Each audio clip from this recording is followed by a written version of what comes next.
नमस्कार, हमारी खास पेशकश आम बजट खास उम्मीदें में आप सभी का स्वागत है। मैं हूं स्टार जैन। साल 2024 में लोकसभा चुनाव होने हैं और उसके पहले ये मौजूदा सरकार अपना बजट पेश करने जा रही है जो 1 फरवरी को होगा। मतलब साफ है कि ये बजट कुछ खास होने वाला है। क्या खास सौगात लेकर आएगा ये बजट, हम जानने की कोशिश करेंगे। हमारे साथ तमाम सेक्टर्स के लोग जुड़े हुए हैं यहाँ, जिसमें एफएमसीजी सेक्टर्स है, एजुकेशन से जुड़े हुए हैं, रियल एस्टेट सेक्टर से जुड़े हुए हैं, गवर्नमेंट सेक्टर से लोग हैं, स्पोर्ट्स से हैं, ट्रैवल टूरिज्म से हैं, तमाम जो अलग अलग सेक्टर्स है, एमएसएमई है, ये तमाम वर्ग के लोग हमारे साथ जुड़े हैं। इन सब से जानेंगे कि इनको क्या उम्मीदें हैं कि इस बार का बजट क्यों खास हो सकता है और वो क्या उम्मीदें लगाए रखे हैं। हमारी इस खास पेशकश में सब वर्गों से हम चर्चा करेंगे और जानेंगे कि जो उन्होंने सोच रखा है क्या कुछ खास है, इस पर चर्चा करेंगे। तो आइए शुरू करते हैं हमारा आज का ये खास कार्यक्रम और शुरुआत करते हैं सबसे पहले जीएसटी की बात हुई। हमारे साथ आज जीएसटी के एक्सपर्ट के तौर पर एडवोकेट विनय जैन मौजूद है, विनय लोढ़ा है, उनसे बात करते हैं। क्या कहेंगे विनय, पूरे ओवरऑल स्लैब की जैसे बात की, ऑटोमोबाइल सेक्टर्स की बात की, यदि हम, क्योंकि सबसे ज्यादा इंटरेस्ट रहता है कि आईटी रेट्स कितने कम होंगे, आईटी पॉलिसीज क्या रहेंगी, तो टैक्सेशन खासकर जीएसटी और इनकम टैक्स, क्या आप उसके एनालिसिस करते हैं? सिंप्लीफिकेशंस की बहुत जरूरत है। टोटल 6 करोड़ 34 लाख एमएसएमईज हैं आज देश में एज पर एमएसएमई एनुअल रिपोर्ट, और कोविड के बाद अभी तक ये उस सदमे से पूरी तरीके से उबर नहीं पाए हैं।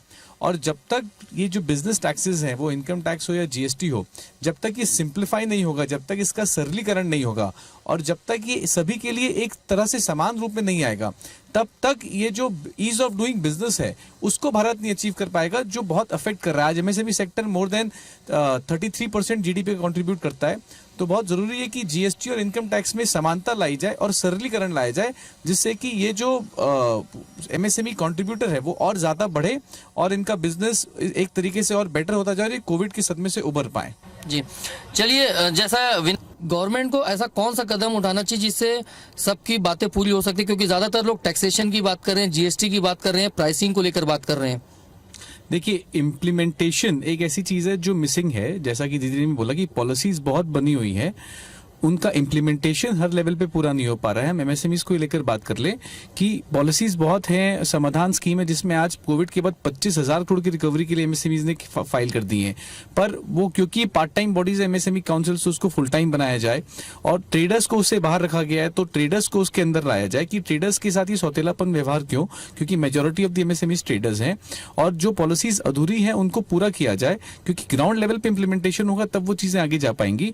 और जो मध्यम वर्ग है, जो प्रधानमंत्री ने बिल्कुल ठीक बोला कि मध्यम वर्ग के पास जाओ, उनकी जरूरतें समझो, तो जब तक मध्यम वर्ग की जरूरतों को समझकर काम नहीं किया जाएगा तब तक ग्रास रूट लेवल से उठकर जो पॉलिसीज हैं वो इंप्लीमेंट नहीं हो पाएगी, जिसके लिए बहुत जरूरी है कि उनकी आवाजों को सुना जाए और उन तक पहुंचकर उस चीज को आगे बढ़ाया जाए।